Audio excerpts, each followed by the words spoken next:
Well, welcome to tonight's presentation. My name is Richard Ader, Director of the Fundamental School. I'll be subbing for Mike Kopkis tonight. And before we get underway with tonight's presentation, just a few announcements. Clubhouse hours, the Clubhouse is going to be open for all scheduled classes. These will be live in-person events, but will also be live streamed as well as recorded and available to be viewed 24/7 by all students registered for the class. Now at this time, the Clubhouse will be open for all scheduled competitions. These will be live in-person events, but will also be live streamed, recorded, and available on YouTube. And unless otherwise noted, we will not be opening up the Clubhouse for any Zoom presentations scheduled in January and February. They will be conducted from home, and links to attend the Zoom presentation will be sent out on the Wednesday before the presentation. And as of now, these are all members-only presentations. They will also be recorded for future viewing by club members, but will not be available on YouTube. To reiterate again our COVID considerations at this point in time, now, all persons attending the Friday meetings in person through the end of February are required to wear a mask at all times while in the building, no matter what their vaccination status. As for our classes, we are requiring all students and helpers who attend live classes to wear a mask at all times while they are in the building, no matter what their vaccination status. And we strongly encourage all non-vaccinated members and students to attend meetings and classes virtually for the time being. Now, some upcoming competitions. February 25th is our Photojournalism Competition. The deadline for entry is February 22nd. March 4th, we'll have a creative competition with the deadline being February 23rd. March 11th, it'll be our B competition, where the deadline will be March 2nd. And Photojournalism, again, is on March 25th with a deadline of March 23rd. And to reiterate, all of these except the B competition for the rest of the year are digital. For upcoming speakers, March 18th, we're going to have a members-only Zoom presentation. Peter Baumgarten, Shoot for the Stars, the Clubhouse will not be open. On April 8th, we'll have a members-only Zoom presentation. Lisa Kuchara doing light painting. The Clubhouse will not be open. And at the request of our speaker for that one, this presentation will not be recorded. Registration for the spring classes is open. Fundamentals of Photography is going to be starting Saturdays, April 9th and run through May 14th. Photoshop editing will be on Wednesdays, April 6th through June 8th, and Lightroom will be on Mondays, March 21st through April 25th. And you can also, as a reminder, watch this and many Friday evening meetings at your convenience on the CPS YouTube channel. Now, the link is on the CPS website homepage, or open YouTube and search for Cleveland Photographic. And we would invite you to subscribe to our YouTube channel and choose to be notified whenever a new video is posted. So, without any further ado, at this time, I will introduce Jon Theobald. Jon?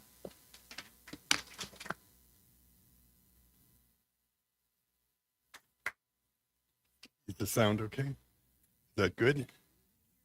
You can hear me, okay. Thank you for coming. Not a lot of pretty pictures.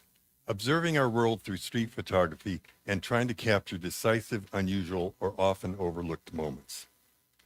My name is Jon Theobald. I'm a former public school teacher. I'm an avid traveler. I've been to 119 countries and 49 of the 50 states. I've been a member of CPS for 9 years, and I have a passion for street photography. All the photographs you're going to see this evening were taken by me. All except for a few at the very beginning are completely candid and unstaged. Nothing is set up for most of these pictures except for a few at the beginning.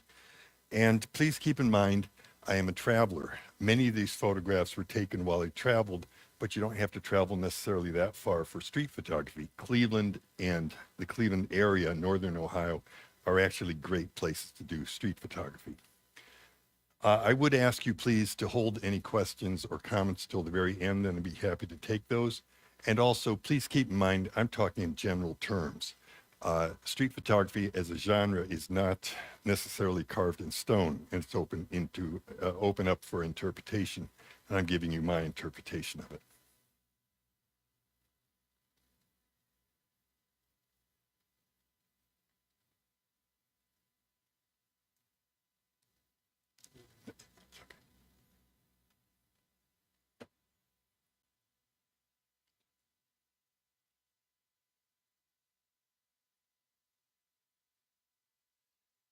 I'm going to start the presentation in just a second. This is just the premiere. I'm going to start the presentation with the definition, what is street photography? I could ask 5 different street photographers what it is, and they could give me 5 separate answers. So what I've done is taken from my own experience. I've been doing this about 6 years, from many books I've read on the subject, many videos I've seen, and other sources, and I've come up with this definition.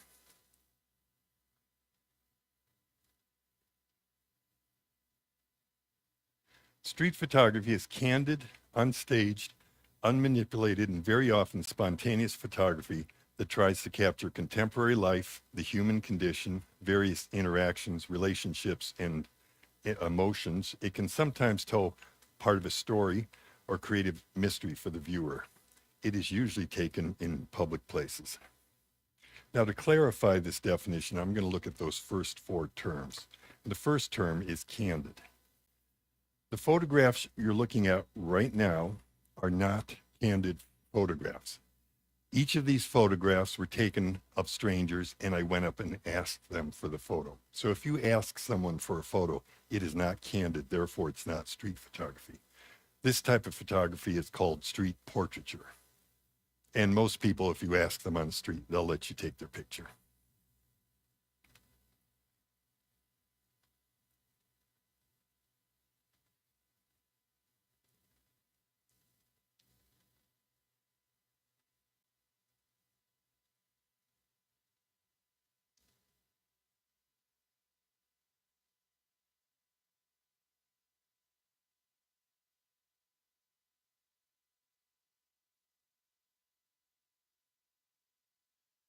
Now, candid does not necessarily mean the person is totally unaware you're about to take their picture, because people often are. People aren't stupid or blind. They can see when you point a camera at them. And so for the next couple pictures, they are street photos, but they are not, and they are candid, but the people were very aware that I took their shot. This man was on a donkey cart riding by when I took his picture, and obviously he saw my camera, smiled for me. I was in the Dalai Lama's temple in Tibet when I took this photo. I was a floor above a stairway looking down at the mostly female monks. There were a few children on the stairs too. And originally I wanted a photo of the colorful clothing and the shaved heads of the women. Suddenly this young man throws his head and shoulders back onto the arm of one of the women, looks up, and that's when I captured the shot. So it's candid, but he was aware I took a shot. This Ukrainian woman was running down the street, probably late to a wedding which was being held nearby. She didn't stop for a picture, but she certainly knew I took a picture as she ran by.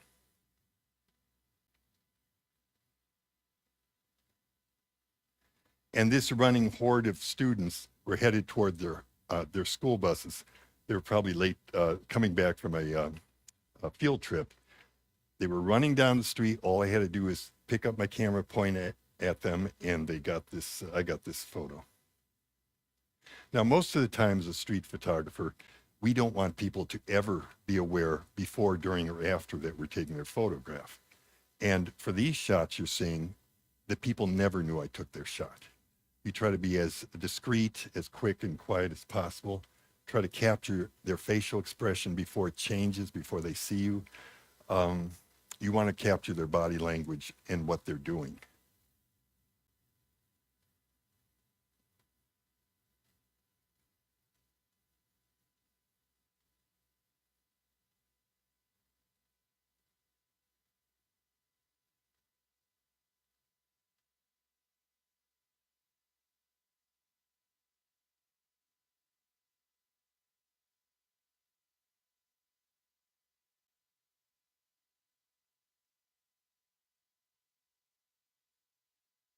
Now, I think a lot of people are afraid that they'll be caught taking some stranger's picture.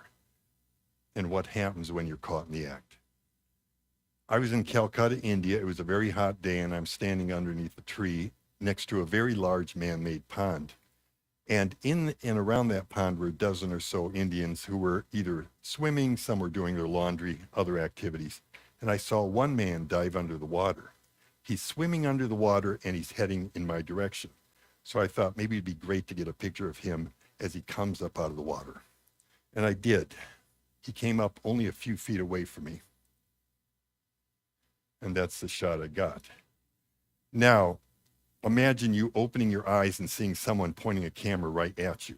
He was a little surprised. He was maybe a little unhappy, and he kind of looks angry. And you can just imagine what happened next.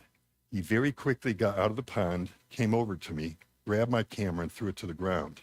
Then he punched me in the stomach and walked away muttering something in Hindi.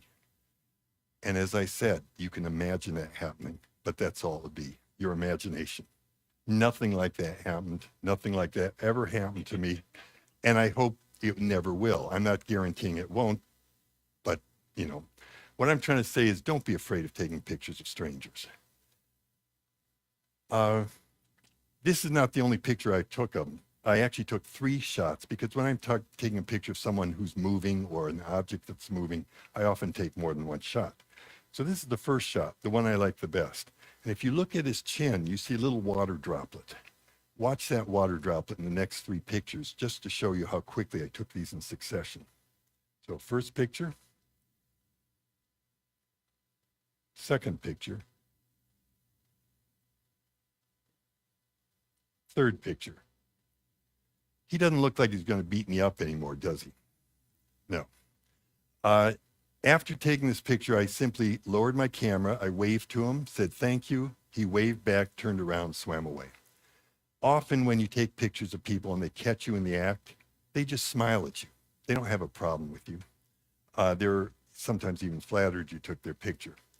Sometimes when you take pictures of people, they just ignore you. I know they know I took their photograph because maybe we made eye contact, but generally they just ignore you. They're too busy doing something else, going about their business. Occasionally someone will actually look behind them because they're not sure you took their picture, or maybe you were taking a picture of someone behind them or something behind them. So they look to see what you were taking a picture of. And once in a while, someone will actually approach you, but not to beat you up or yell at you or swear at you. They want to see the photograph. So you show them the photo on the back of your camera. And then if they wanted a copy of it, or you can always ask if they want a copy, you reach in your pocket, give them your email address and your name, and then tell them, please email me. Make sure in the email you include where you were, what you were doing, maybe what you look like or what you were wearing. And then I promise when I get back from my trip, I'll send you an email copy of the photograph. 80% of the time, you'll never hear from the person. They lost interest or they lost your card.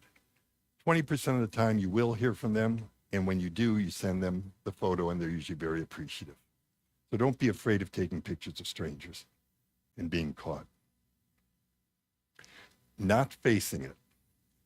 If you went to a lecture on people photography or went to a competition where they were taking pictures of people, you may hear something like, well, when you take a picture of a person, you have to have the front of them, their face, and especially the eyes, because the eyes are the windows of the soul. But that's not necessarily true for street photography. In this next picture, I took this in a parade in Cleveland. I didn't get the picture of the eyes of the clown, but it's not about the eyes. It's about the color and the texture. This next photo, I'd never enter into a competition because I know the judge would say, oh, the kid should have been looking at you, or we should at least see the pupils of the eyes. But it's not about his face or his eyes. It's about what he's doing with his arms. Sometimes I take the backs of people's heads in my photographs. And if you're shy about taking pictures of people, this is one way you can approach taking pictures of people. This was taken a couple years before COVID. And that was a woman who was walking across the street in front of me. Sometimes I take the whole body of a person, but again, not necessarily from the front. If this man had been walking toward me in the picture, it wouldn't have made as much sense.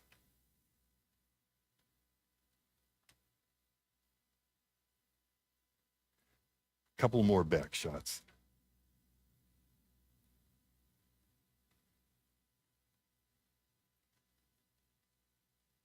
Sometimes they take the limbs of people, their feet and legs, their arms and hands.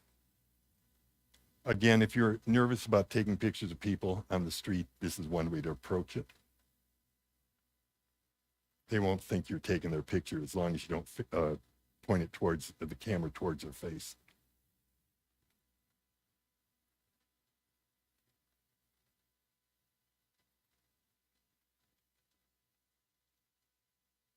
This was taken from a balcony above. And at one point, I started to take pictures of people's hands behind their backs. What I do is approach them about 3 or 4 feet away from the back, stoop down quickly, get a quick shot, and then I walk away. And I think some of these hand shots can say almost as much about a person as if I had taken a picture of their face.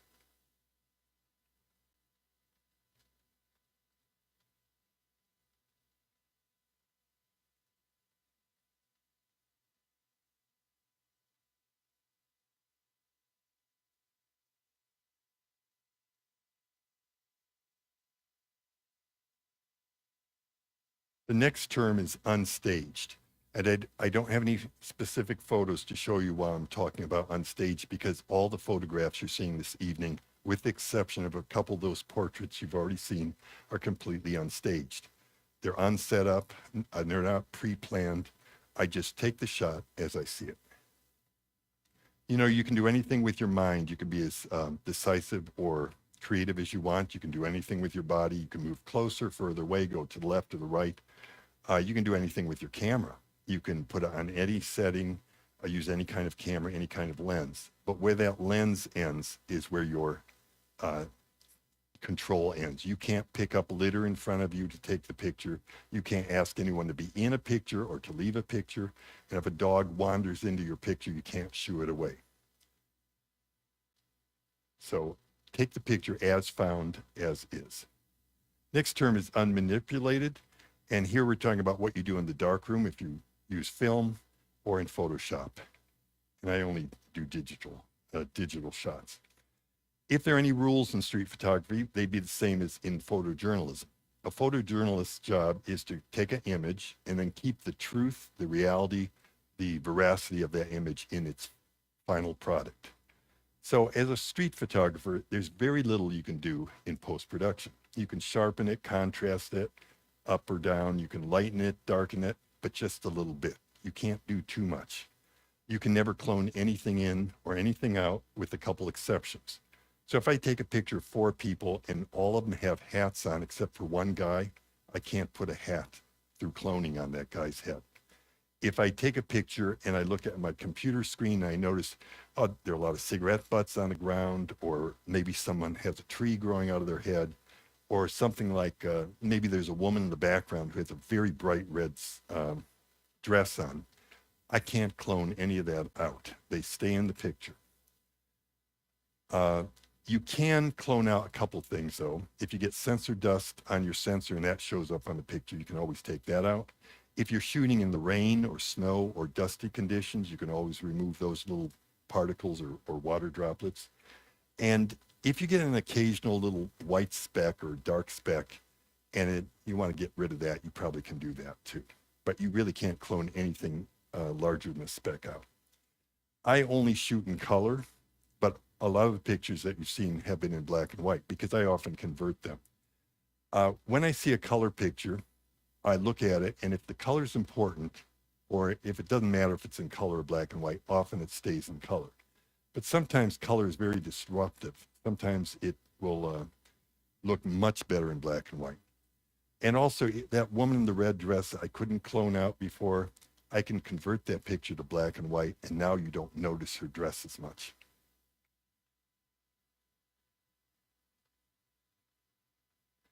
Can you crop in street photography? There are 2 schools of thought. There are the purists who say you should never, ever crop. And the purists will say, Oh no, you must take it in the camera and you must always keep that original proportion, same composition, everything stays as you took it in the camera. But I'm not a purist. I believe if you can improve on a picture, you certainly can crop it. I also often take a picture, and before I've even lifted my camera up to my eye, I know I'm going to be cropping ahead of time because I see a subject or a scene or something, and I know it's going to look good as a square or maybe as a panoramic shot, but my camera only takes a rectangular shot. And by the way, I also want to add that you should always compose and crop best in camera as you take the shot, but that's not always possible in street photography, which leads us to this picture.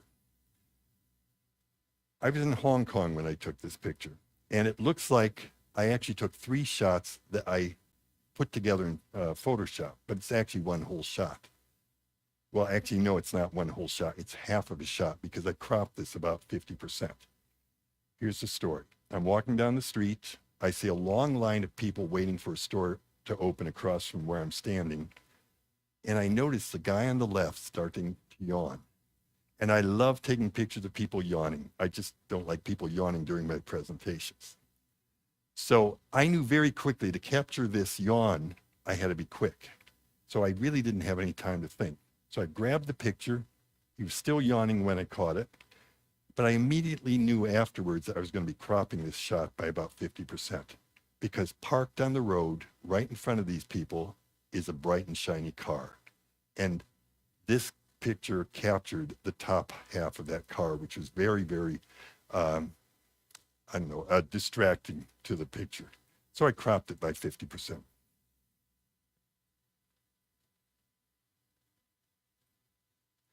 A lot of street photography is often spontaneous. Some street photography, you have a lot of time to take, but not always.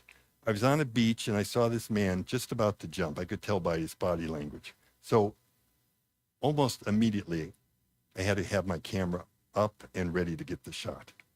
Very spontaneous. I was in India when these 2 boys suddenly ran past me. And again, very spontaneous shot. I didn't have time to capture this image. So I had to do, it captured the image, but I didn't have much time to capture the image. Then there are photos like this one, where you'd think you'd have a lot of time. This man's sitting there very quietly. I like the way he's in profile. I like where his arm is. It's a very, very quiet picture. But I knew I only had a few seconds longer to take this picture than I did of the person jumping or the kids running. Because at any time, this man could move his arm down, turn to the left or the right, he could get up and walk away, or someone or something could even walk into the picture. Here's another example where timing was everything. I saw the man reading a newspaper, and we know when you read a newspaper, you turn your head back and forth, you turn the pages, so his position would be changing. But there was another urgent reason I had to take this picture quickly. The traffic in the background is heading his way, and right now he's very clearly defined in the picture. Nothing is overlapping him, and he's not overlapping anything else. But give it a second or two, and his head would be overlapping the traffic.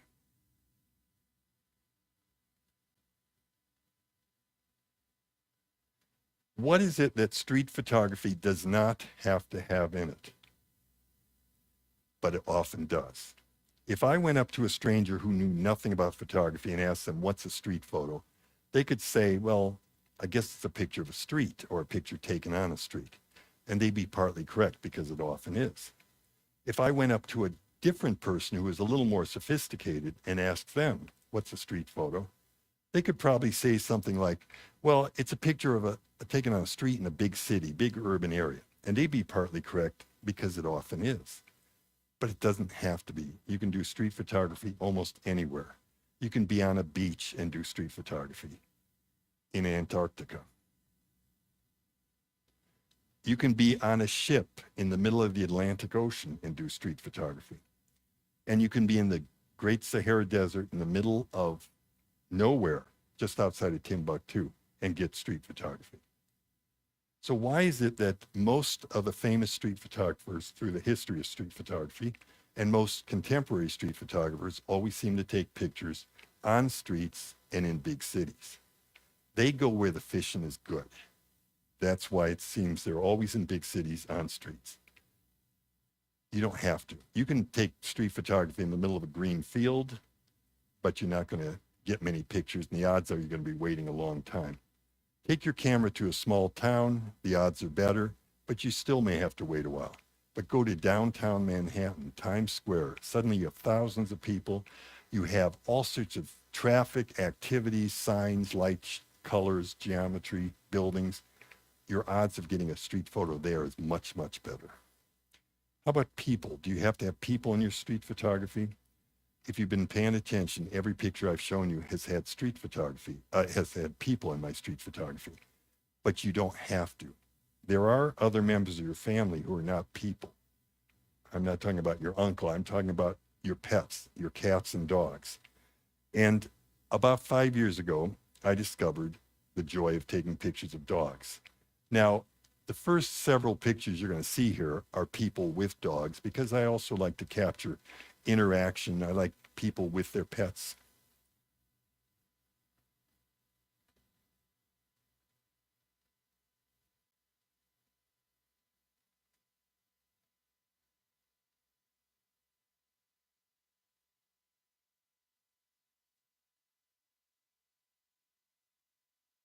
But you don't have to have people in the picture, as I said. 2 dogs resting on a stairway, and a little dog with a really nasty cat. You can have other animals in your street photos. I saw that both these horses were taken in Tibet, both these pictures. And the horse on the left I saw, I just thought, I'll never, ever see this again. But in street photography, never, ever say never, ever, because you never know. I saw the horse a couple hundred miles away on the right there a couple days later, and he was eating out of a basketball. Other animals can make for good street photography. Here's a cow resting on a beach.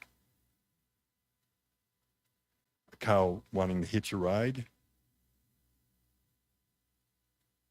You can take pictures of sheep. Oh, one thing, let me stop here for a second. I didn't mention this earlier. You notice the little L to the left of the picture? That means it's a local picture. You don't have to travel far, as I said. And so any picture that's labeled with a little L means it's a local shot. Goats. Then there are animals we normally associate as only being in the wild or in the zoo. Animals like camels, llamas, and elephants. But in a lot of cultures around the world, those animals are important parts of people's lives. This is a working elephant in southern India. He's a holy elephant at a temple, and he's asking me for some money. So I gave him a couple rupees, and he handed it to his handler, the mahout, in the background there. And then the elephant approached me. But he wasn't approaching me to beat me up or to swear at me. Instead, he was going to bless me, and he laid his trunk on my head and shoulders. One of my favorite type of photographs are birds. Let's go in here.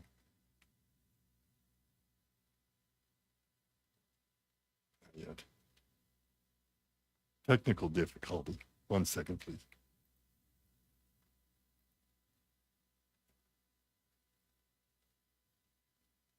Here's a rooster on the way to work. I love taking pictures of seagulls and pigeons. Both you can find in Cleveland.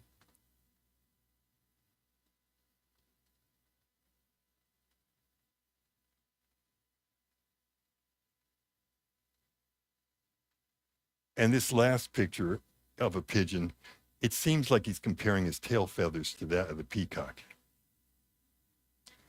Now, you don't have to have people or anything alive in your street photos. Often we have the idea of human activity, but the people aren't there. Sometimes we just have a picture that shows a relationship or an activity. In this photo, we know someone laid out the laundry and they'll be back later to pick it up.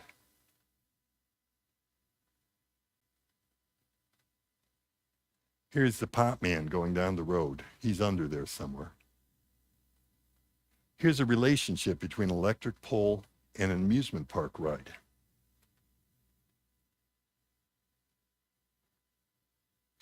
This is an advertisement inside of a bus stop, a piece of trash on the ground.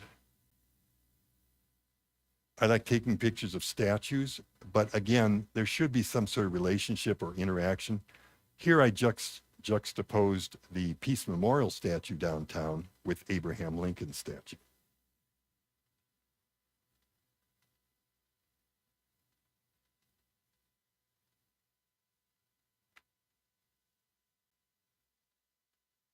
I may have stuck again. Oh, there. I also like taking pictures of mannequins. So look at storefronts. The mannequin on the right seems to have fallen over and then maybe he fell in love.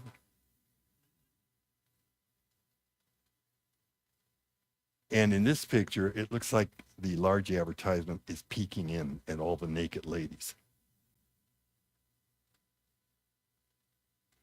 When you're out there, look for graffiti and street art. Now, a lot of graffiti is boring. It's just somebody tagging their name or their gang sign on a wall. But sometimes graffiti, and especially street art, can say something about modern life or the human condition.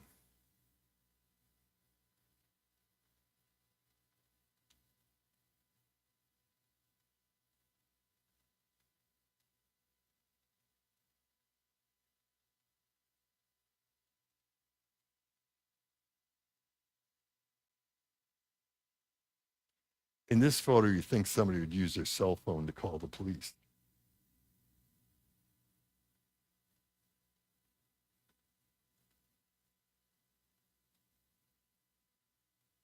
I was in Rome when I took these shots. Some very clever vandals had vandalized some of the do not enter signs.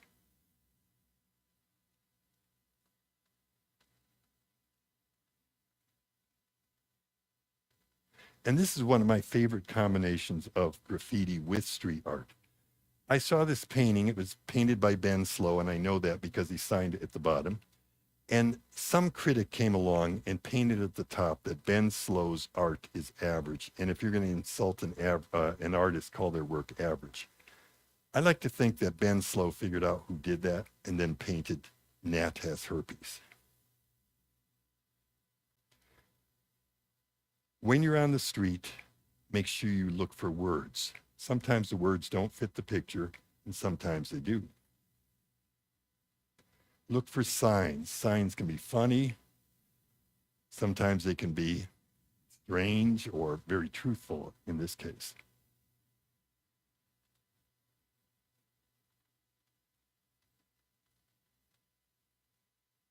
You never know where you're going to find words, so look everywhere. This guy had painted on the back of his shirt, "It's a beautiful day to leave me alone."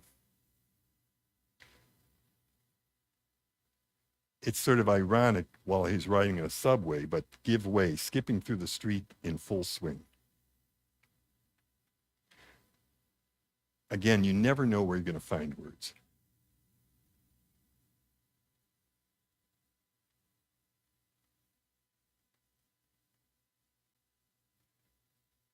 Sometimes the word is strong enough to stand out by itself. I saw the name of the store and I just had to take this picture. Other times, your word may need a little help, a little context. I saw the word reality, nice script, but I thought the picture of just the word by itself wouldn't be enough. So I waited. I used time to my advantage until this woman wandered into the picture with her baby. And I think that's reality.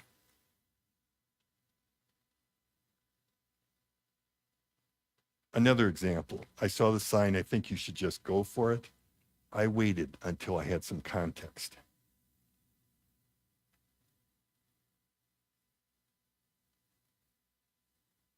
And in this last picture, I think it helps decide the old argument, who's better, Canon or Nikon? It must be Sony, even though we know it's Nikon.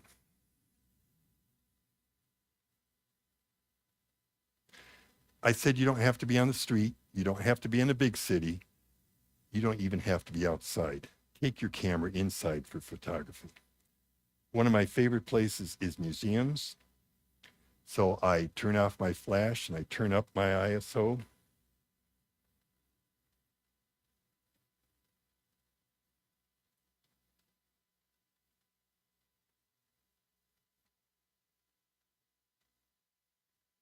And there are lots of places you can go inside. Go to the aquarium, to fancy restaurants, McDonald's, go to a concert, but don't do this at Severance Hall, inside of mosques, and in the public library. And if you're riding in a train or a bus or a subway, have your camera ready.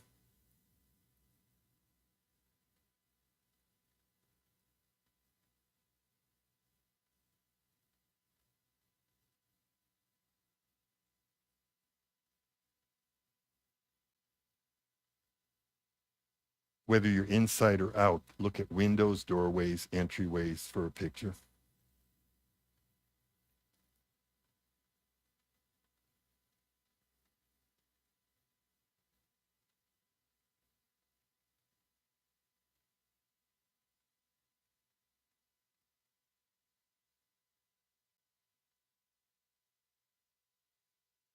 Called this 3 shots in the night.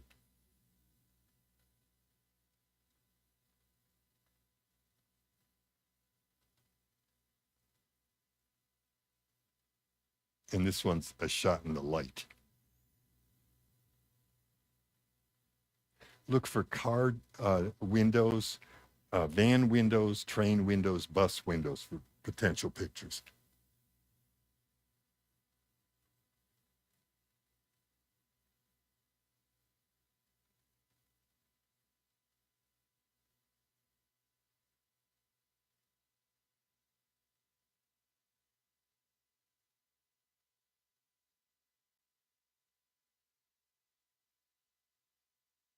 And again, doorways and entryways.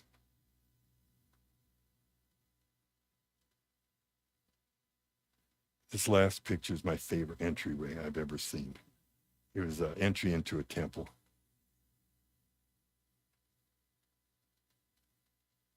The added ingredient. A lot of times, beginning street photographers come back with a lot of pictures that are actually pictorial. They're not particularly street photos. Here's an example of a pictorial shot. There's nothing really street about this except that it's on a street. Sometimes it comes down to the added ingredient, or that could be plural, a couple added ingredients that make a pictorial shot into a street photo, or can make an okay street photo into a much better one. This is not the original shot I took. I did doctor this picture a little bit. Here's the original shot. Now, suddenly you may understand why I took the shot. It's not a great street photo, but it is considered a street photo. I have a picture of a bus next to a car, on a bus that's next to a car in a picture. It's a boring picture of the bus, so I thought I'd show you this next one.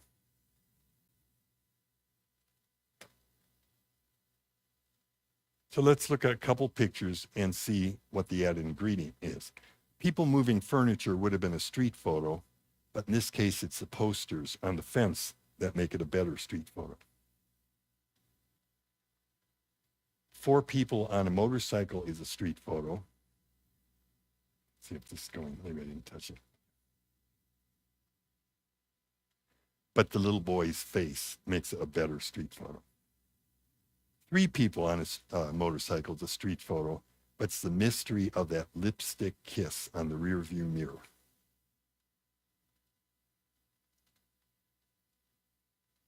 Three men walking down the street in business suits with umbrellas.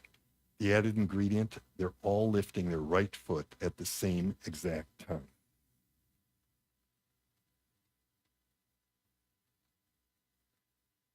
This picture obviously is a street photo by itself, but look at the face of the woman coming out of the store.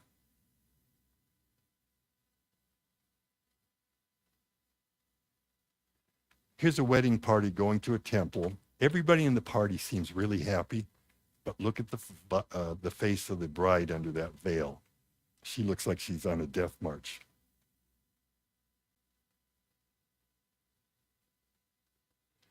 Here it's the busybody in the background who's butting in. I walked into a store in Nashville, Tennessee, and I took this shot of a kid jamming on a toy guitar. I didn't realize until I got it home later on and looked at it on my computer, I'd also taken the cover of a book in the background. And on the cover is this man who seems amazed by this little boy's talent.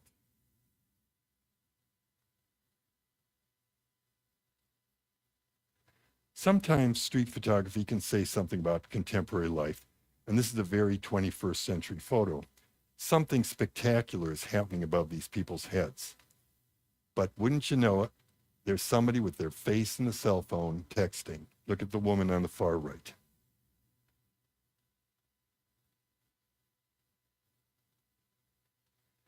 In this case, it's not so much an added ingredient as much as an added idea. I call this picture, it's Miller time, because if you drink too much beer, you're going to have to use the porta potty.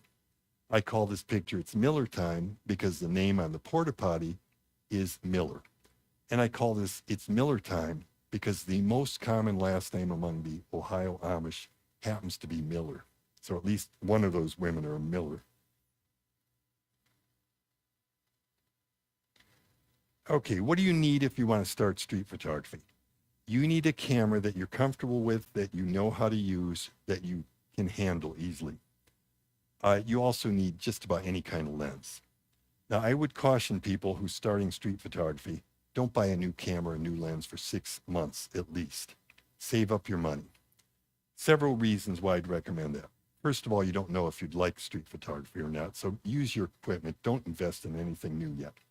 Second, keep in mind that your camera, the one you're currently using, your lens, is probably 10 to 100 times better than anything that anyone used 50 years ago, and they were getting great shots 50 years ago. So you don't have an excuse.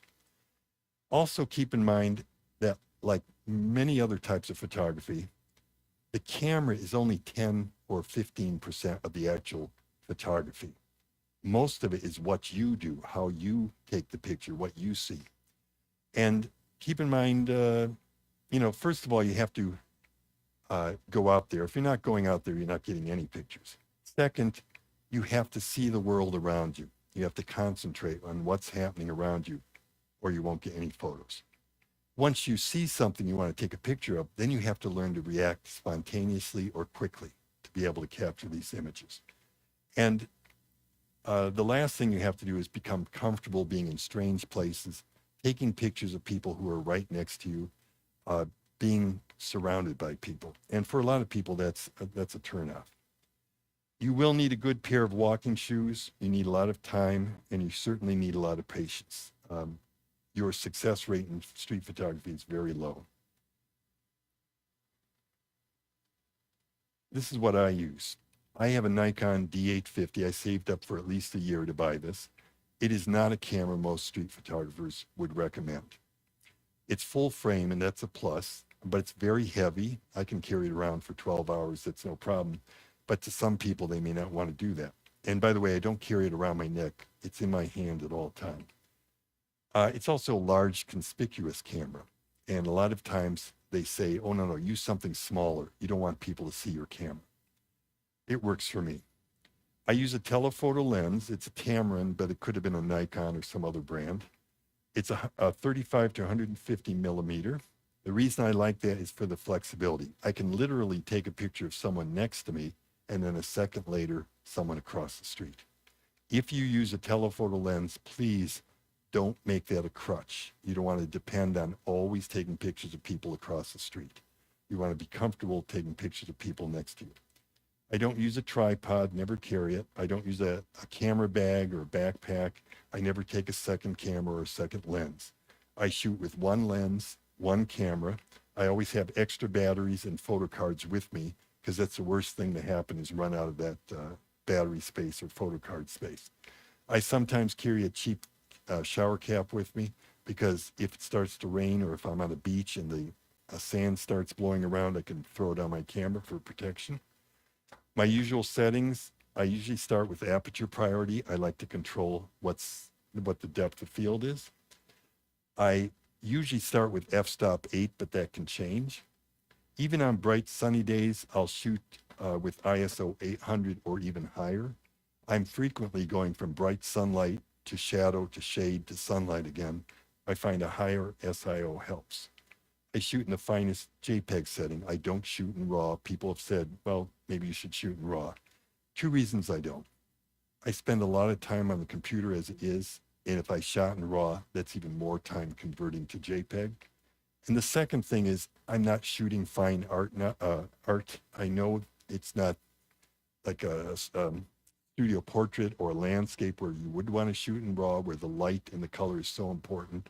For these shots, I want to capture the movement, the emotion, the moment. So I'm not too worried about shooting in RAW.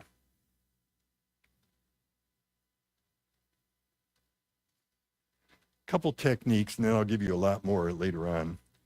First, go out alone. This is a solo activity. Even if your spouse or your best friend is a great street photographer, don't go out with them. You have to be alone so you have no distractions. Same reason you turn off your cell phone. When I first started this, I would plan to go downtown for a couple hours, and I'd get in my car and I'd be driving downtown, and I had all these preconceived ideas. Oh, I'm going to take pictures of people's faces and light and shadow and this and that and the other thing. And then I'd park the car and I'd start walking very quickly through the streets, always thinking that the next great picture is just around the corner, and it never was. So I've learned to relax. Instead of going out doing street photography, I consider this a long walk where I'm exploring, and I just happen to have my camera with me. I don't have any preconceived ideas. I have a blank slate, and that's very easy for me. Blank slate because I'm ready to capture almost anything. I'm open to find the next treasure, and I never know what that's going to be. And if you slowly walk with a sort of a open mind, you're going to observe a lot more around you. Once you see a picture, make sure you shoot quickly, generally, and then keep on moving, generally. Sometimes I stay in the same spot for hours because there's so much going around, activity going around me. But generally, shoot quickly, keep moving.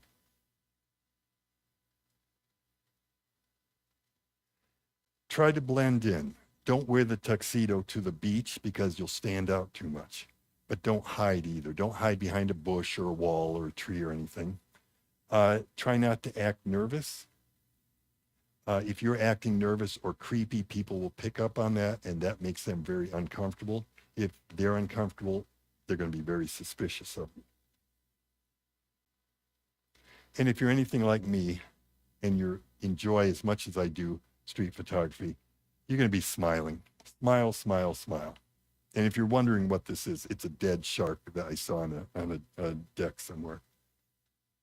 If you're smiling, that puts people at ease.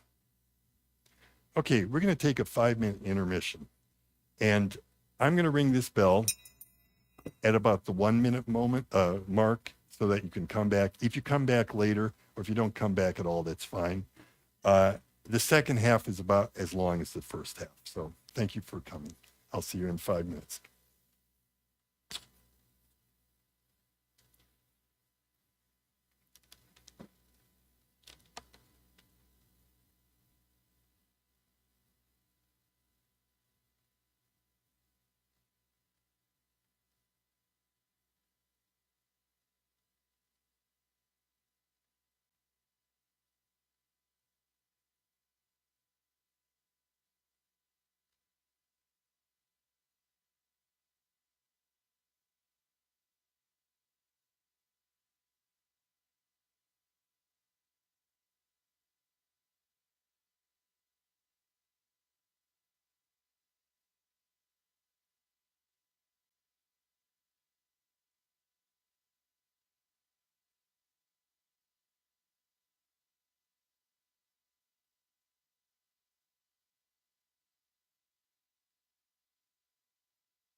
Okay.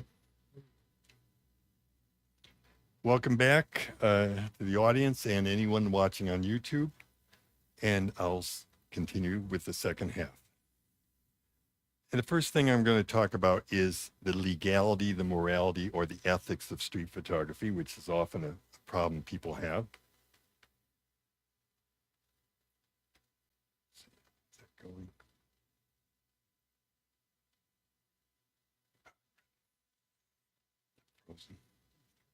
Oh, I just did that. Okay, is it legal? Is it ethical? Is it moral? I want to first state that I am not a lawyer. I didn't go to law school. I don't know much about the legality of street photography. I haven't done a huge amount of research, but I do know some things. But take everything I'm about to say with a huge grain of salt. Also, keep in mind that laws change overnight sometimes, so what I say today may or may not be true tomorrow. Currently, in the United States and the United Kingdom, it is perfectly legal to take a photograph of anyone, and I can't think of an example of someone who couldn't be photographed, as long as they're in a public space. So if you're in a public park and someone else is in that park, you can take a picture of them legally, no problem. If they're in a private space, but you're in a public spot and can easily see that person, you can also take their picture. So if I'm walking down a public sidewalk or highway, and I see you on your front grass, on your porch, or standing in your front window, and I can easily see you from where I'm standing, I can legally take your picture. And the reason that law is the way it is simply because people should have no reasonable expectation of privacy. You're being photographed all the time and videotaped all the time. Now, I sort of skipped this part. Keep in mind that some states, some cities, some countries may have specific laws, and you may want to look into that if you're going to Chicago or something, see if they have any special street laws. I've shot street photography in at least 50 countries, and I've never had any problem. The reason the law is as it is, that you should have no reasonable expectation of privacy, is because if suddenly they change that law, banks, Walmart, city streets downtown, art museums would not be able to photograph you, and they're photographing you all the time. So that's why the law stands as it is. Now, once I take the picture, I do it for the joy of taking the picture most of the time. I also enjoy collecting these. I have a huge amount of photographs. You're going to see a lot of them tonight, unfortunately. But I don't do much with after I take them. I don't have Facebook. I don't have Instagram or anything like that. I show my friends occasionally. Sometimes I enter them in the CPS competition, but that's about it. What I do know is that you cannot use your photos for commercial or promotional purposes. You can't use your photos to sell a car or sell a Coca-Cola. If you get a really great picture of someone drinking Coca-Cola, you can't use that. Not unless you have a model release from that person or a model contract. And here we're talking about an identifiable face. You can hang your photos in a gallery, and you could even sell them, because you also have the right of artistic expression. If I'm selling a picture of you as an artistic shot that I took, and street photography is under that genre of artistic shots, or if I'm a photojournalist, I have the right of journalistic reportage. You can take those pictures and use them without permission from the person. Think of all the history books, newspapers, news stories on TV, magazines that would be devoid of pictures. If you had to get everyone who was in a picture in all those places to sign a model release, it's impossible. It's never been done. Couldn't be done.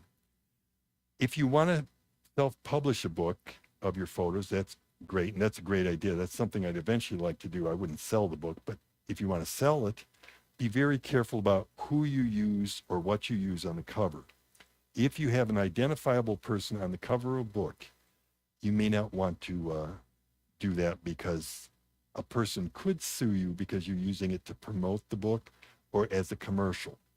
You know, the last romantic novel you bought it because of the cover, that sexy couple on the cover making out. So that's what brought you to buy the book. And that could be argued why you'd buy my photo book if I had your picture on the front of it. Now, again, I just covered this briefly.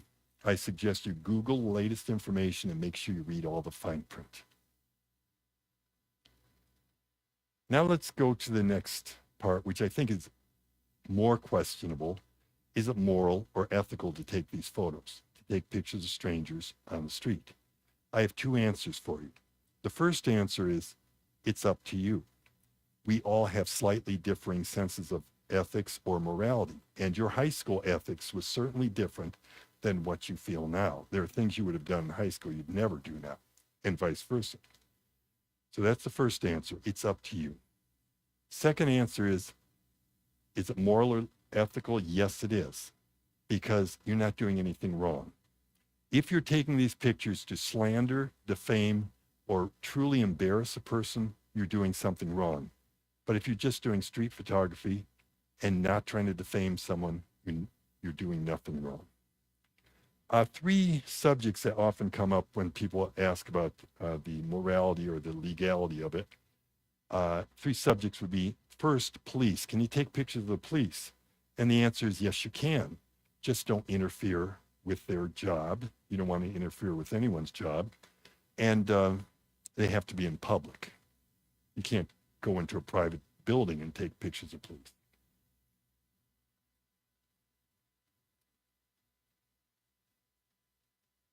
Next question is, can you take pictures of people on the street?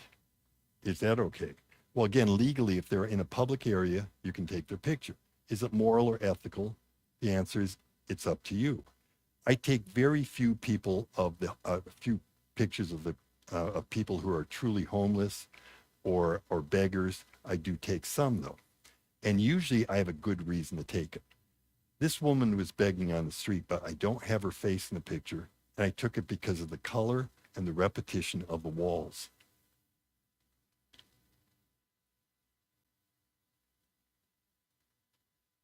In this photo, you can't see the man's face at all. So I thought it's okay to take this picture.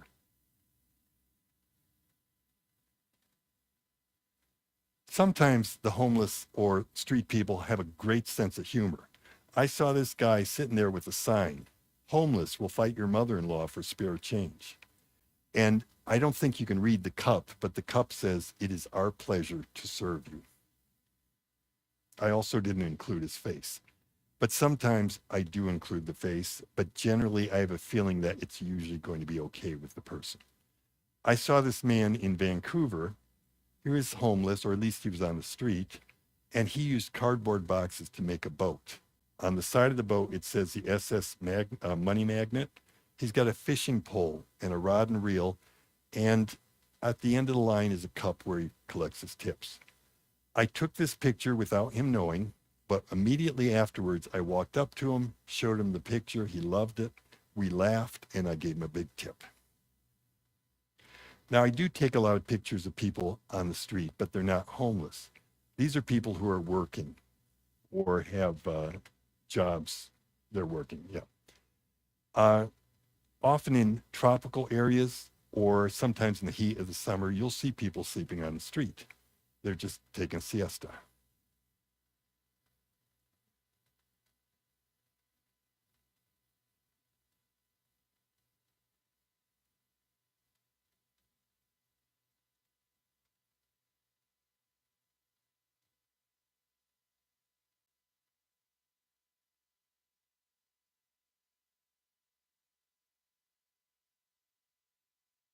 That was taken at the art museum. And then the big question, is it legal, moral, or ethical to take photos of children? Well, obviously, I take lots of pictures of kids because you're going to see them tonight. As far as legality, as long as you're not including frontal nudity, it is perfectly legal to take any photo of anybody in public, and that includes any age. So children are perfectly legal to take in public. Is it moral or ethical? Again, this depends on you. I taught for more than 30 years. I worked with students who were aged 4 to 24. So I love working with kids. Kids wear their emotions on their sleeves. They're unpredictable. You never know, like this case, what's going to happen next. He did wake up the dog. And people then also ask, what about the parents or other adults? Do you take these pictures when the parents are there? I will literally be standing next to the parent. I don't ask them permission, but the kid is doing something either unusual or funny, and the parent sees me taking the picture. They either don't say anything to me, or if they do, it's usually something very positive, like, oh, he does that all the time. This little girl who's bawling her eyes out was in the middle of a marketplace in Burma, and I saw her crying, went up to her, took a few pictures. The mother is literally sitting 2 feet away, and the mother was laughing the whole time as I was taking shots. In this next shot, the father never knew I took the picture, but I had to take it. He was walking around for several minutes holding up his daughter like that. Little girl knew I took the shot.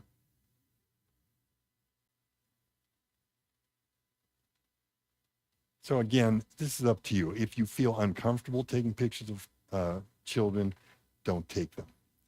By the way, generally women feel a little more comfortable about this than men.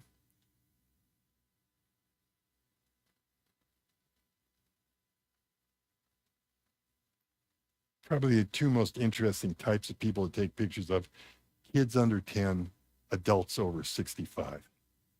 Someone is passing out pencils for this picture, and there's a bit of a riot.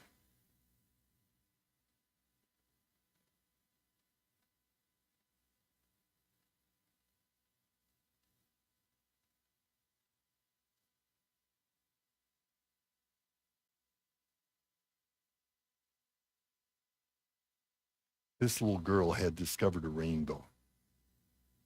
We'll see that rainbow later on, I think.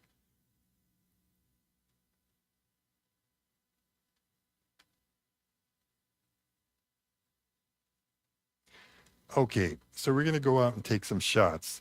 What are the very basic things you take pictures of? The first 4 S's will cover some of that. First thing you're going to look for is a subject. And a subject does not have to be a person. It could be a thing or an animal, anything you want. But it has to be someone or something that's interesting. If you don't find it interesting, you're not going to get many good shots. They should fill most of the frame up.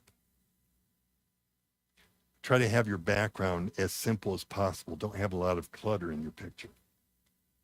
And this is why I shoot in aperture, because I can sort of blur out that background. Now, a subject doesn't necessarily mean a single person or thing. You could be taking groups. That could be your subject.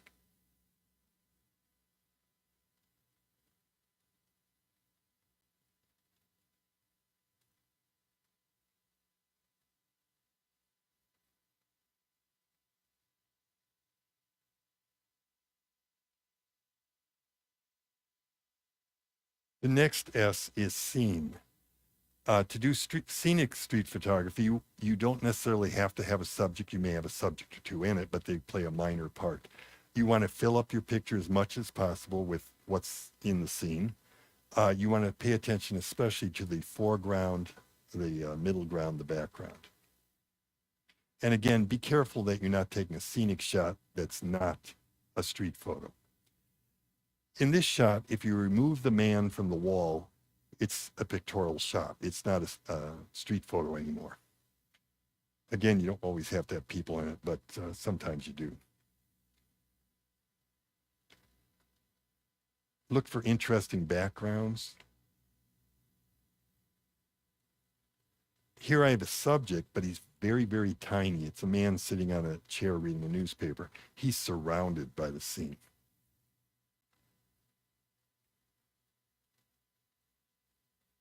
Here I filled up my scene with light and shadow, with lines, color, and texture.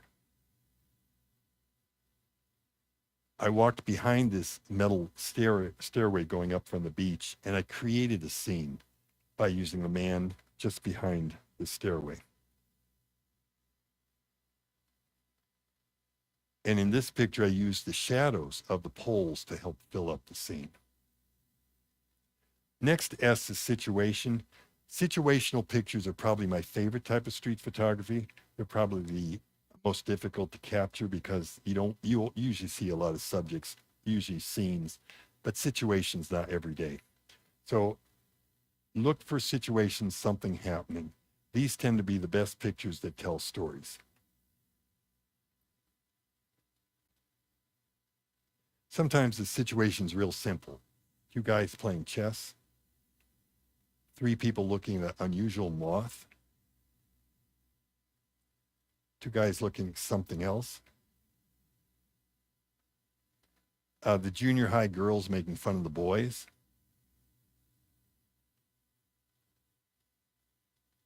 telling the salesman no thanks. Sometimes the situation's a little more serious. Every morning I'd eat at an outside cafe in Lithuania. And every morning this man, who I later found out was not homeless, he was not asking for money or looking for money.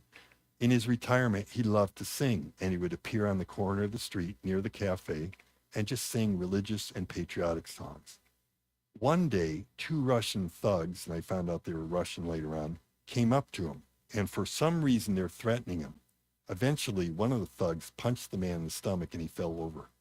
The thugs ran away. Several people, including myself, got up to help him, but by the time I was there, somebody on the street had already helped the man up. And here he's consoling the old man. This picture was taken in Paris.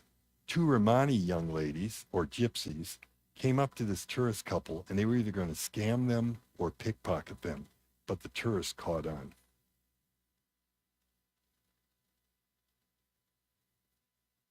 And in this picture, a sudden cry went up in a marketplace in Ethiopia.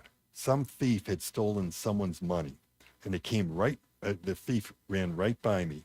He was quickly surrounded by people, and the man in the pink shirt grabbed the thief. And the thief is still clutching the money in his hand. To take this shot, by the way, I had to raise my camera way over my head because there were several people in front of me, and I took the shot blind. Then there are situations that you may misread.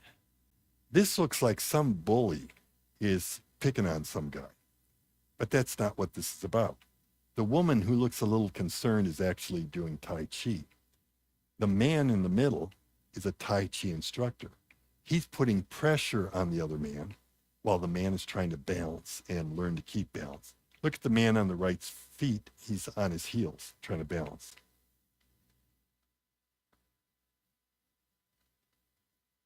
So you don't find great subjects, great scenes, or great situations.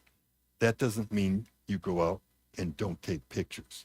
Whenever you go out, take at least one or two shots. If for no other reason, practice composition, how the light can be captured, whatever it is. Here's a very, very simple thing. Look for simple things. A man standing next to a rope. Someone combing their hair. Someone looking in a window. These are shots you may have missed because they're too simple. Man getting a blanket out of his trunk. Someone reading a book. Working at the airport. Waiting to cross the street. And holding a coffee cup, maybe not in the usual way. The 4 S's lead us to the 4 F's, and the first 3 of the F's are techniques that you can try. The first one's very simple. It's what most street photographers do. They simply hit the streets and they find the next picture. Once you find a picture, and again, be open-minded about this. You never know what you're going to capture. Just make sure you capture in time.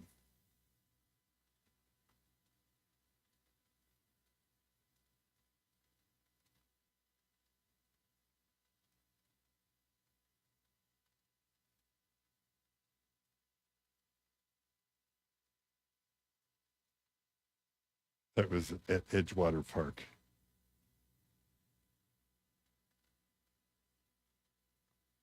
The next F is a little more complicated. It's called fishing.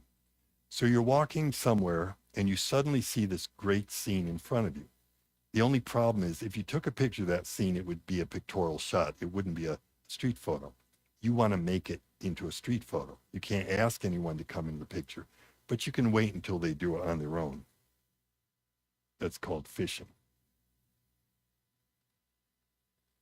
I saw this umbrella stuck in the puddle on the beach, and I thought it'd be a pretty bland picture. It still is sort of a bland picture, but I made it into a street photo by simply waiting until someone walked by.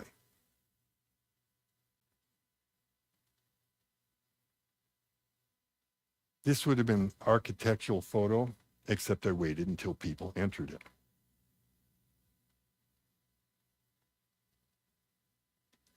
Sometimes it doesn't matter who walks into your picture. It could be a man, woman, child, a cat or a dog, somebody on a bicycle. Same for this next picture too. It could have been anybody who walked in the picture that would have completed it. But sometimes you're a little pickier. I saw this very colorful mural of Carmen Miranda, and I knew I couldn't just have somebody in gray clothing walking. So I waited until someone who had some color in them walked by. This woman has a red scarf, lavender jacket, and very pink pants.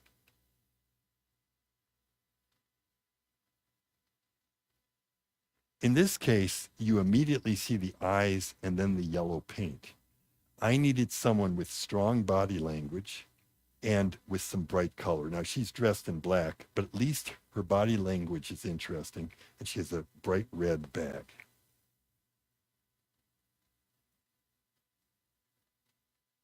Sometimes you see a scene you really like, and I spotted this shadow of a palm tree on this ancient wall in Morocco. And I waited, and this man came into the picture, and I was very happy with this shot. And before I left, I thought, maybe I'll stick around, see if I can get another shot with the same scene. And I got at least a couple more good shots, changing the feeling of the picture.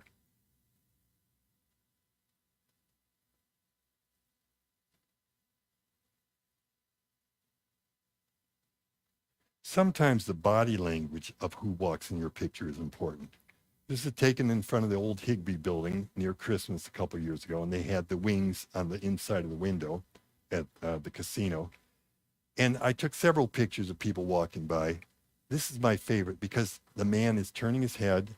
He's full stepping. There's some action in the picture. He's moving his arms around.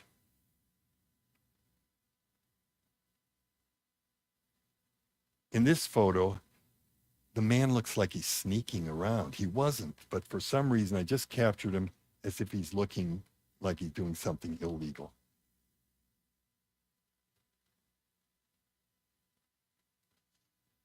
This woman, bless her soul, was walking by, just turned and to the left just at the right time.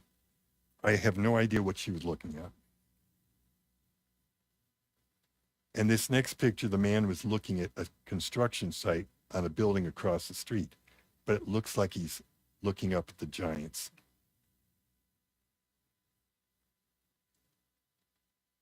I like to use props in my photos. If someone has an umbrella or a dog, it often makes the picture a little bit better.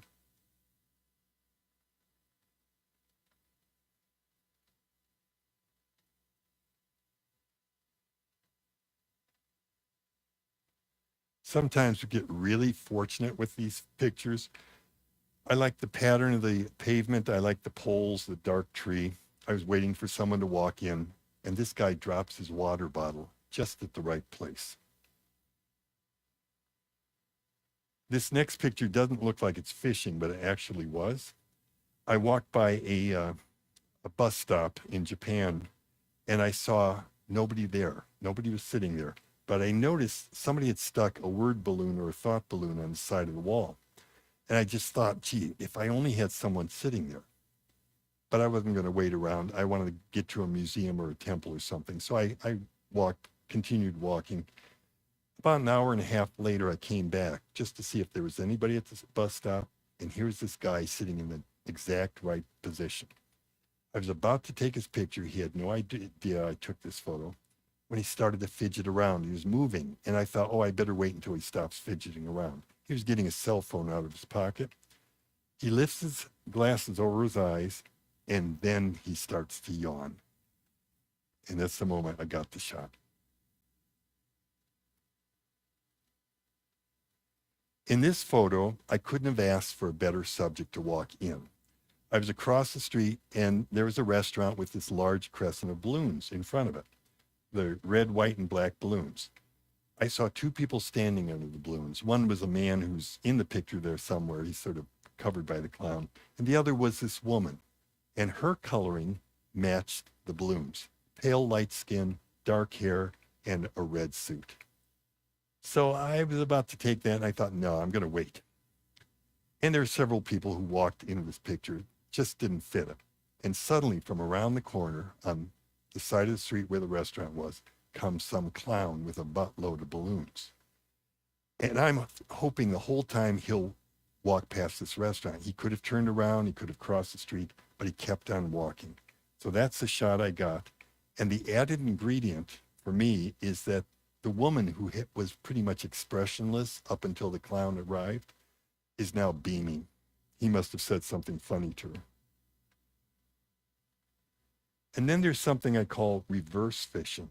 So instead of waiting for someone to come into your picture, you're waiting for them to leave. I was in Costa Rica and I saw this large mural. I was across the street at the time, and the man was sleeping under it. And it looks like he's having a dream, a wild dream. The only problem was there were people continuously walking by him. Another problem was I was across the street and there were cars and buses and trucks continuously going by me, blocking this scene. So it took me about 15 minutes to get this shot until nobody was in the picture.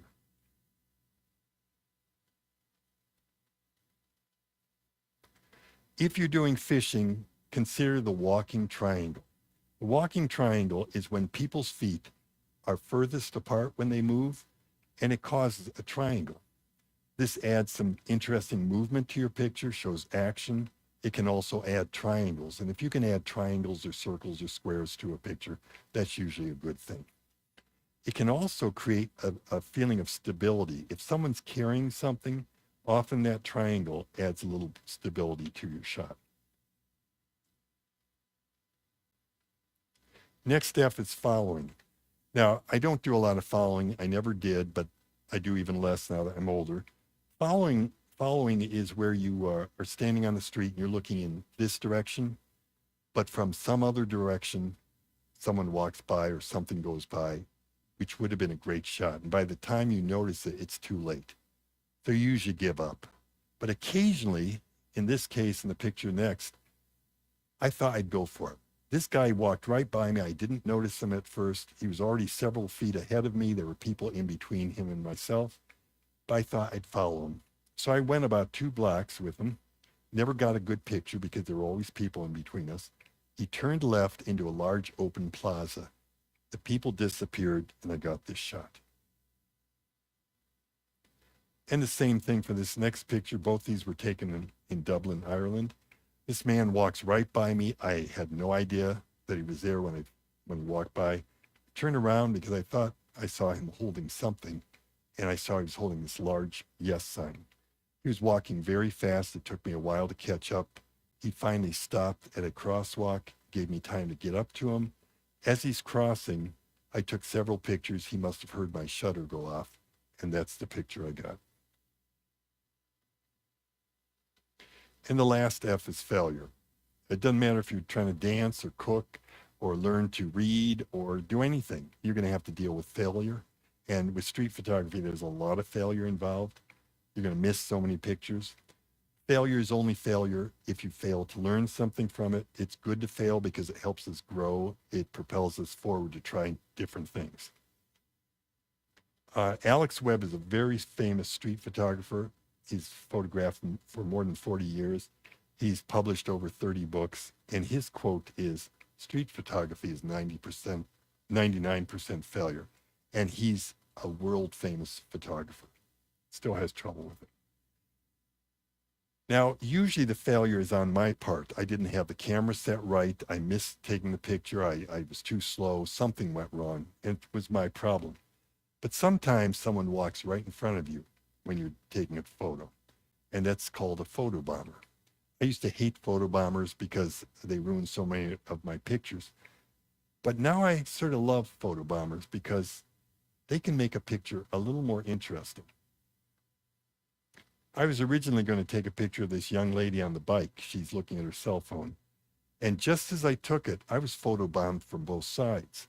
The guy on the left walks in looking at his cell phone, and the woman in the back, top part of the back right side, is looking at her cell phone too. So this adds depth to the picture, which wouldn't have been there, and it adds a little more interest. Plus, there's sort of a line you could draw across the three faces. This next picture was taken in Paris. A waiter was having a cigarette break next to this unusual looking mural. I took the shot, and just as I took it, this woman walks in the picture. And amazingly, she's smoking a cigarette, and her hand, cigarette, lips, and cheeks are almost identical to the waiter's.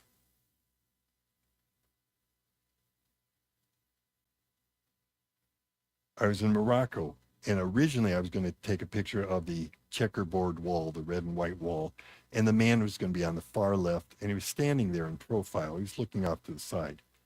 When suddenly I felt this movement to my left, so I quickly moved my camera over thinking it was a photobomber, and I was right. This kid was going to walk right into my picture. He was eating a sandwich. The man, who must have been following the boy with his eyes, suddenly looked up. The kid looked up, and I got this shot. And it's not always people who photobomb you. I've been photobombed by cars and other things. I didn't realize until after I got this home that I'd been photobombed.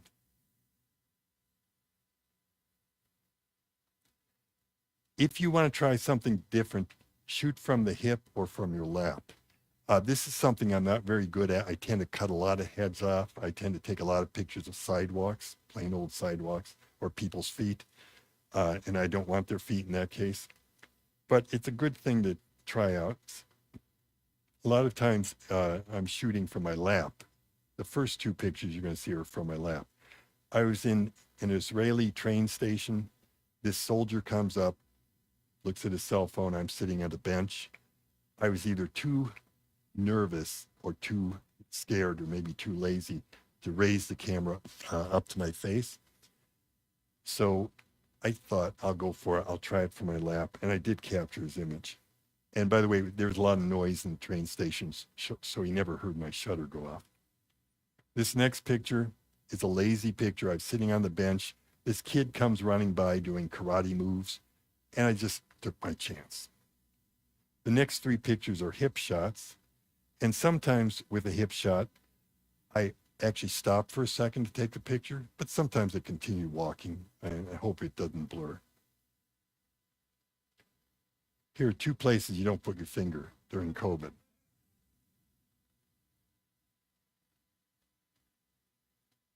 Juxtaposition.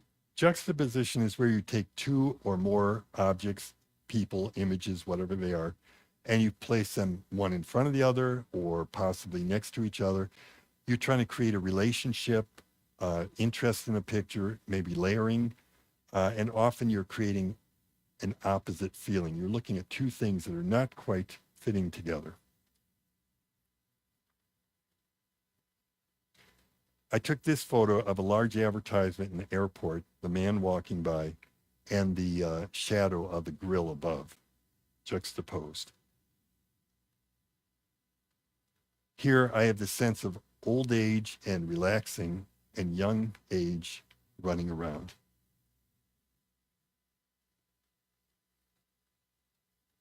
Something exciting in the background and something not so exciting in the foreground.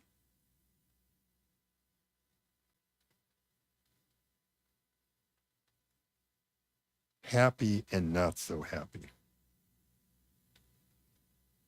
Maybe lost youth or second childhood.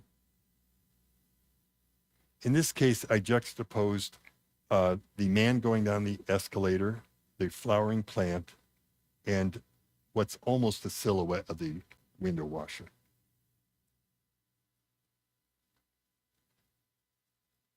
I was going up an escalator when I took this picture. This man was coming down, and before he got to it, I noticed a large advertisement for a boy singing group who were performing in Korea at the time. So I timed it so this guy would be in the picture. But wouldn't you know it, just as I took the picture, he started to yawn. Looks like he's trying out for the group.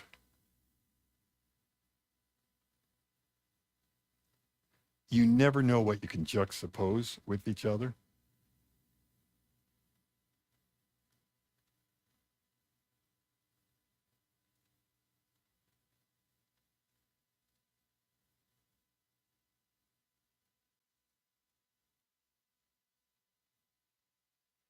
In this photo, it looks like the ninja warrior is trying to stop the drug dealer from making a delivery, but the ninja warrior was just doing Tai Chi, and the drug dealer was not delivering Coke, he was delivering Coca-Cola.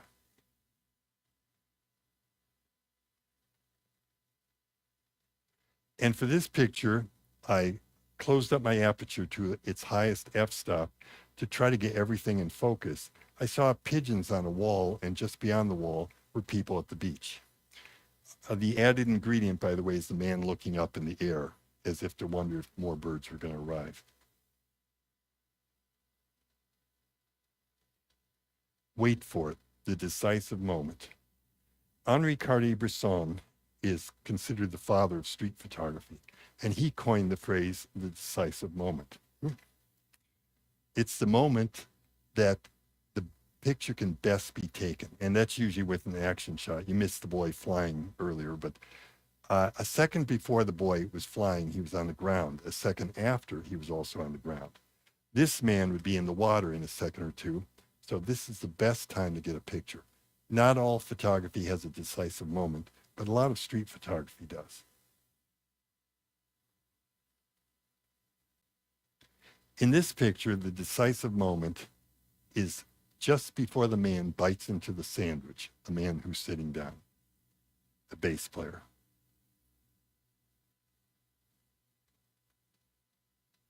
The decisive moment in this picture looks like the girl is reaching for the package. She's not, she's just walking by.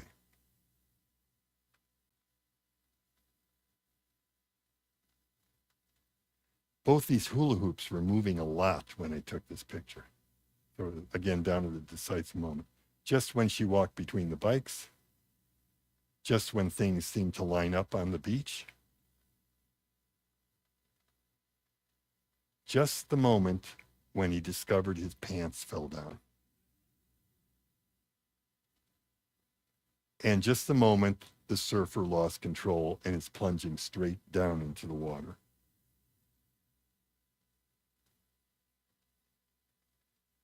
For this picture, you think the decisive moment is the ball being where it is, just as he's about to hit it. But there's a little bit more to this. Not only did I have to have the ball in that position and his body language like that, but a breeze had to blow the sari, which was hanging on the clothesline, away from him because it was covering the top half of his body. He did hit several balls into the outfield there. That's the Ganges River. And I did get another shot a couple minutes later, which is a decisive moment. The kid on the right is so sure he's going to catch the ball before it's intercepted.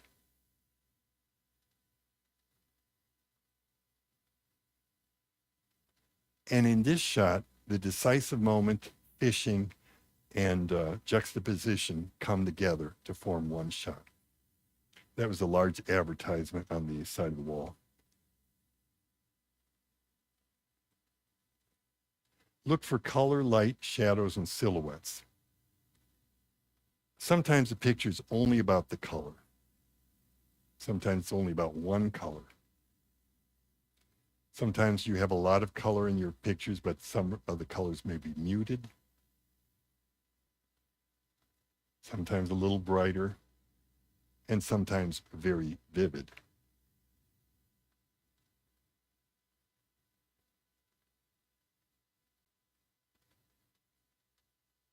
There is a rainbow out there, you just have to find it.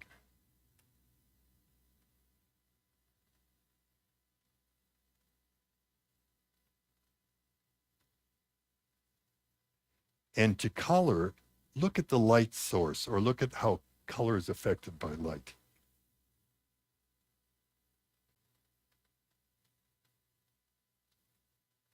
This was taken at Public Square a couple winters ago when they had the ice rink, and they had a spotlight which created this weird light whenever people got into it.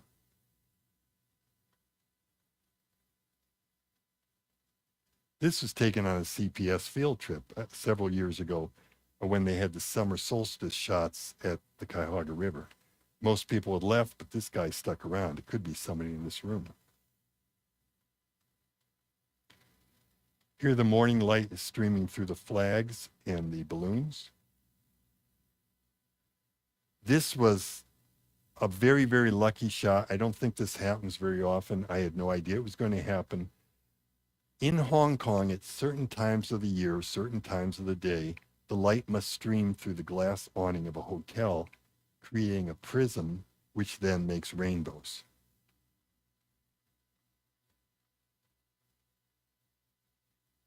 Look for your light source. It could be a window or a door. Could be a shaft of light coming through tall buildings. This was taken at Playhouse Square. The woman didn't know I took her picture. She's talking on her Bluetooth.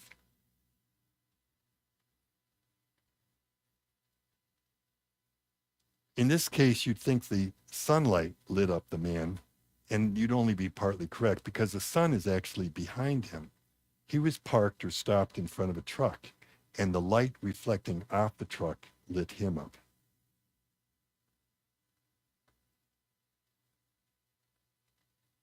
And in this case, there was a large hole in the ceiling, an oculus. To lighten color, add shadow. Practice taking shadow pictures. Best time is usually in the morning or late in the day. Sometimes at night if you have a strong light source.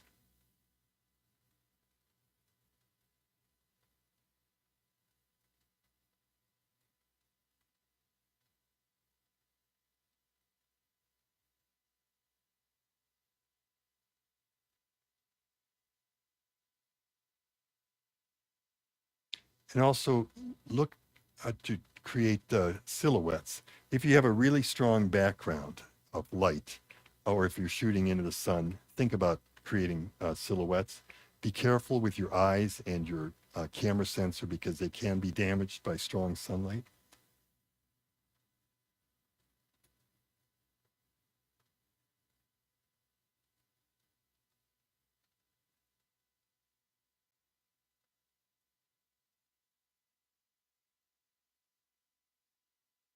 Sometimes silhouettes look better in black and white.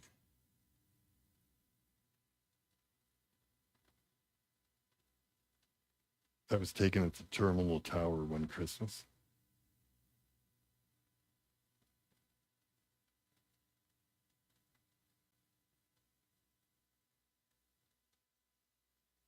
Look for reflections, mirrors, and glass. If it's been raining out, look for puddles on the ground. Look at motorcycle mirrors. This is not done in Photoshop. This is the way I took the photo. This is probably the shiniest building in London, England. This man was leaning against it, and I simply took the picture. Same type of shot done in London, in New York City. Here, the man's reflection as he's walking by a storefront created this picture. And in this shot, the Triceratops was in the room with me. I noticed his reflection on the inside of the glass. I simply got a picture of his reflection with what was outside the glass.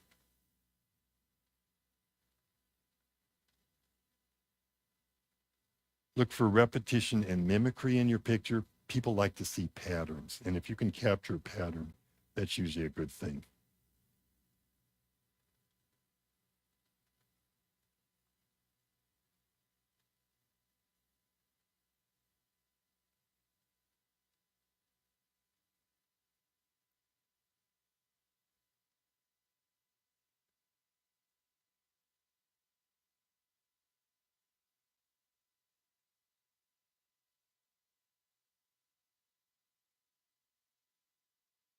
And look for mimicry. Mimicry is where something seems to be copying something else.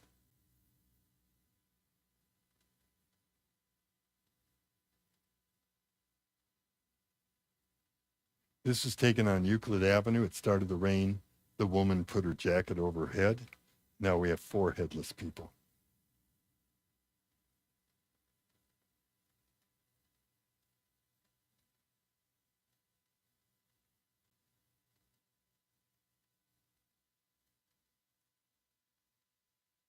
Everybody's looking up in this photo, including the paintings. Rich duck, poor man. Elbows up, whether you're relaxing or working. And in this picture, I like to think of it as these young women have stepped into the 21st century from their traditional pasts.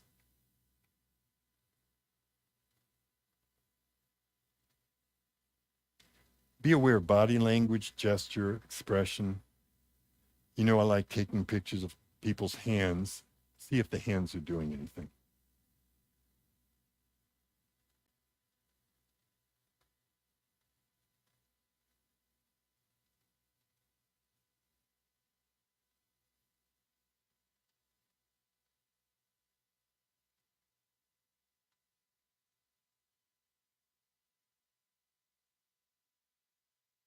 And look for people's body language, how they're holding their body, how they're standing. These 2 Vietnamese soldiers were on a bike. The one in the back is pedaling, the one in the front is steering.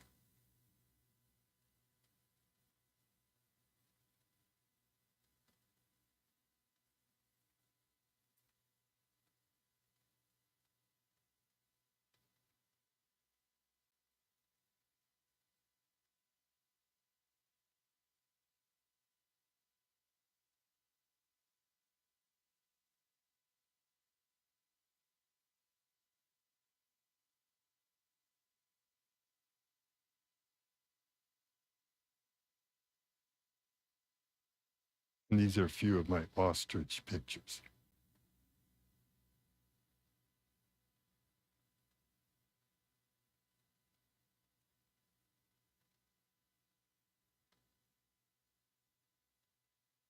If you want to capture emotion or feeling in your pictures, look at people's expressions.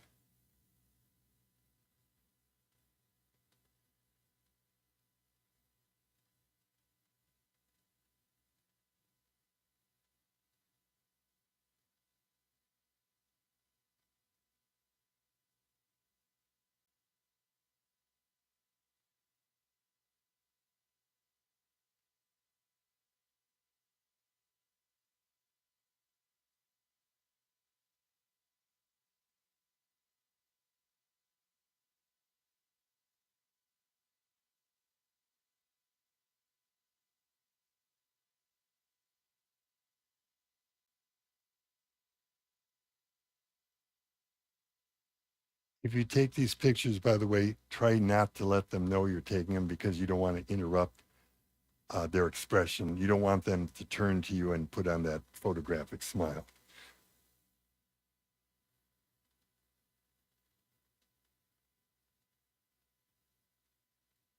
Look for the lovers.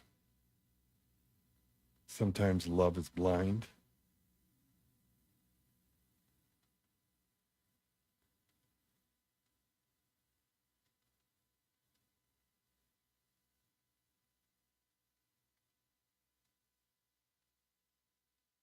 This kid's getting an education.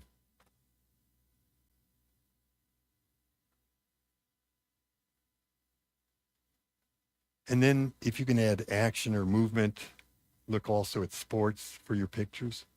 Sometimes when you take a moving shot and you want action, you can blur out the moving figure, or sometimes do the opposite, have them tack sharp and blur out the background. Usually when I take a moving shot, I try to freeze everything.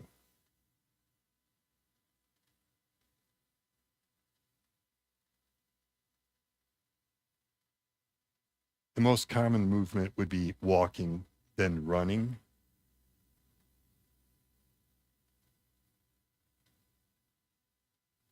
Sometimes you see people jumping.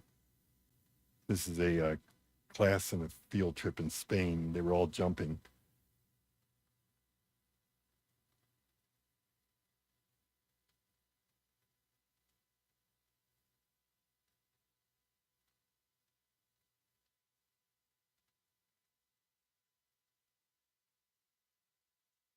Sometimes people are trying to avoid something like getting wet or getting hit by the ball. And I find people dancing on the street all the time. They're not professionals. They're not doing it for money. They're doing it for fun. Someone brings a boombox or maybe some other source of music, and people just start dancing.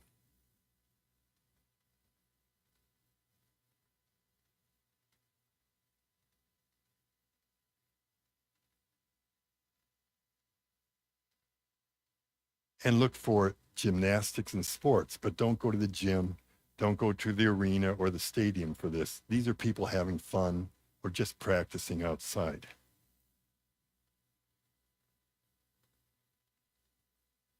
Look for surfers at the beach. For cricket players, you're not going to find a lot in Cleveland, but basketball players, soccer players, football players, foosball players. And you can always find someone on a skateboard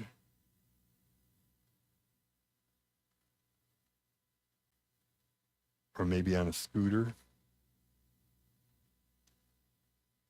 or on a bicycle.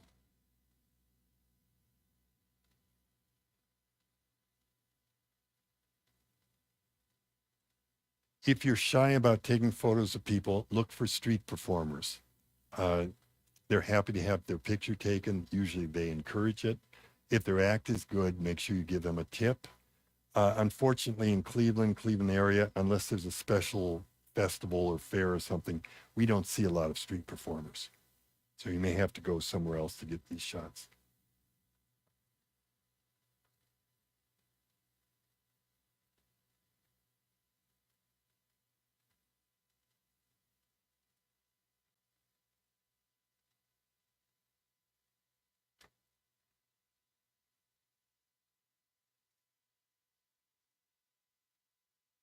And go to events. If you're at an event, chances are someone else will have cameras too. So take all the pictures you need to. It could be a memorial service,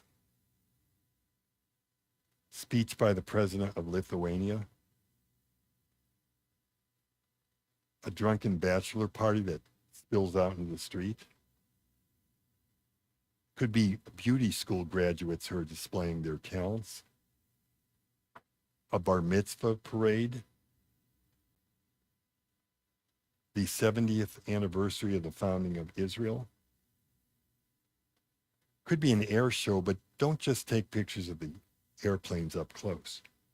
Could be a fall festival in Japan or a spring festival in India.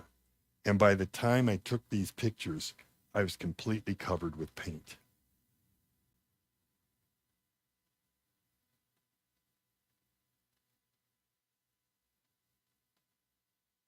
Go to protests and demonstrations, but be very careful because sometimes they can become violent or other problems.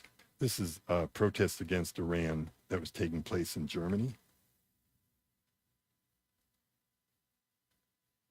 Protest in Madrid. Go to a good old American parade.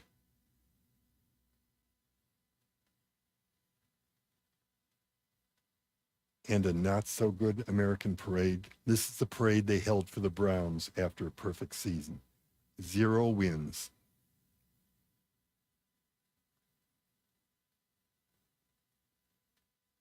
Go to a running marathon, a bicycle marathon, an eating marathon in Little Italy during Feast of the Assumption,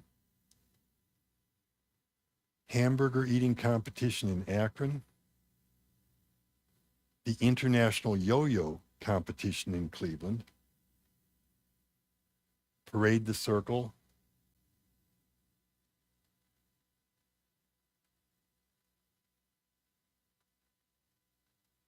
Day of the Dead, which is held on Detroit Road in Cleveland, and go to one of our many county fairs. A lot of pictures you can take in county fairs. This was a donut eating contest, and the kid on the left won.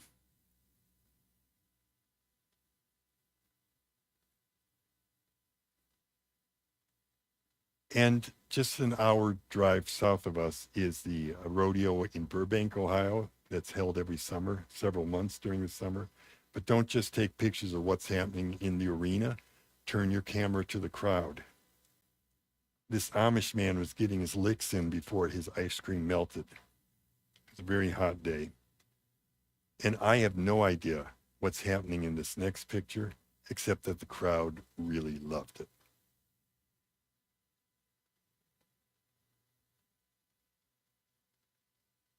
I'm almost done. Have a project or a theme in mind. If you've been shooting for at least a year and you don't realize you already have themes, look back at your pictures, go through them, and you may find, oh, I tend to take this subject or this type of picture. Gather those together, and then you have something to build a project on. You could create a book, like a coffee table book if you wanted. By the way, if you didn't know what my theme here is, it's people at work. You could create a book or possibly even a gallery showing based on that theme.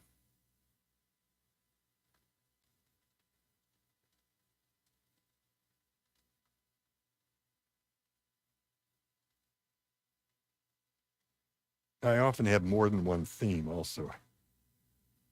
That was the Natural History Museum.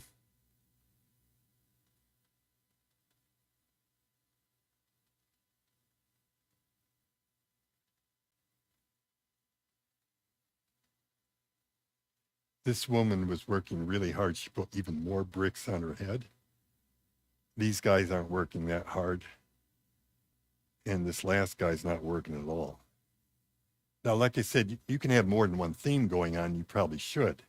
One of my themes, which is completely different, is umbrellas. I like the color, the shapes of umbrellas. Again, they make nice props for photos, for street photos.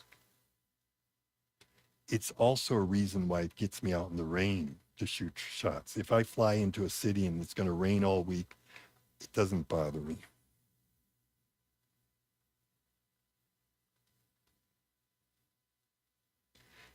And the last theme I'm going to show you is a theme I wasn't aware of.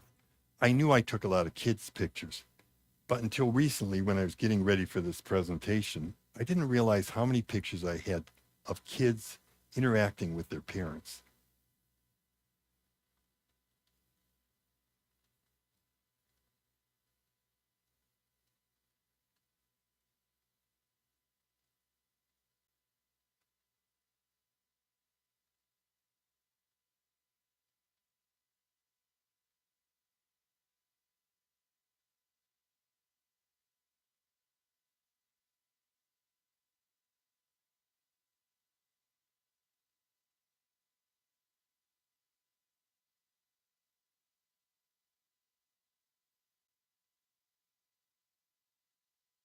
This was taken at the Art Museum.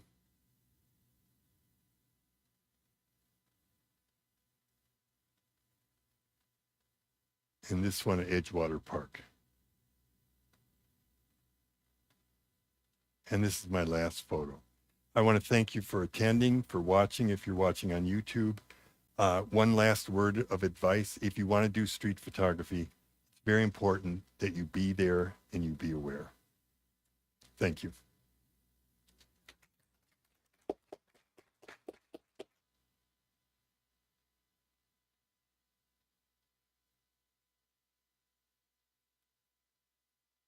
Oh, I might add, are there any questions or comments? Okay, thank you. How many acceptable photos do I have? Because I have millions of photos, but I probably have 30,000 that I consider acceptable. Oh, in this presentation, about 550 maybe. Yeah, it probably seemed like a lot more, I know. Okay.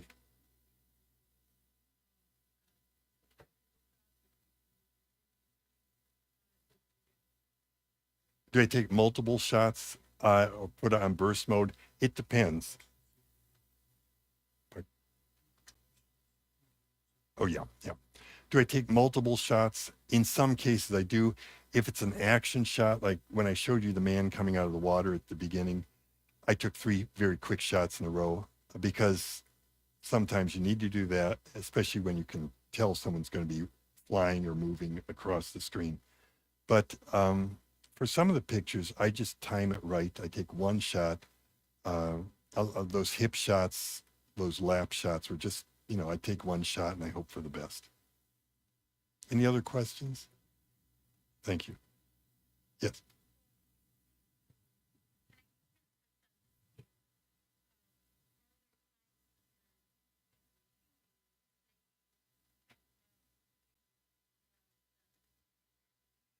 Yes. In fact, if you do this, she asked, do I have an idea of what picture I take before I actually take it?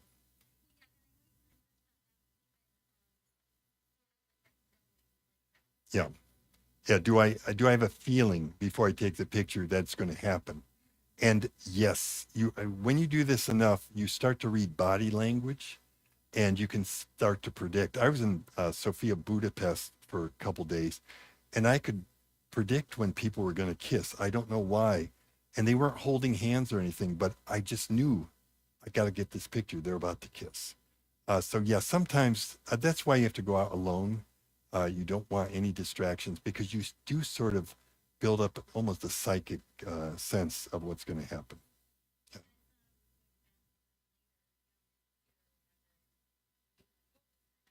Oh, right. It's not always that I discover it post production on the computer. Sometimes I know immediately, although it will happen. I think I got a great picture, and then I do look at my computer and I realize something's really wrong with it. It's just not good enough. Any other questions? Okay. Thank you very much. Our special thanks to Jon Theobald for this evening. And if you'd like to view the presentation again, visit the CPS YouTube channel. The link is available on the CPS homepage, or simply visit YouTube and search for Cleveland Photographic.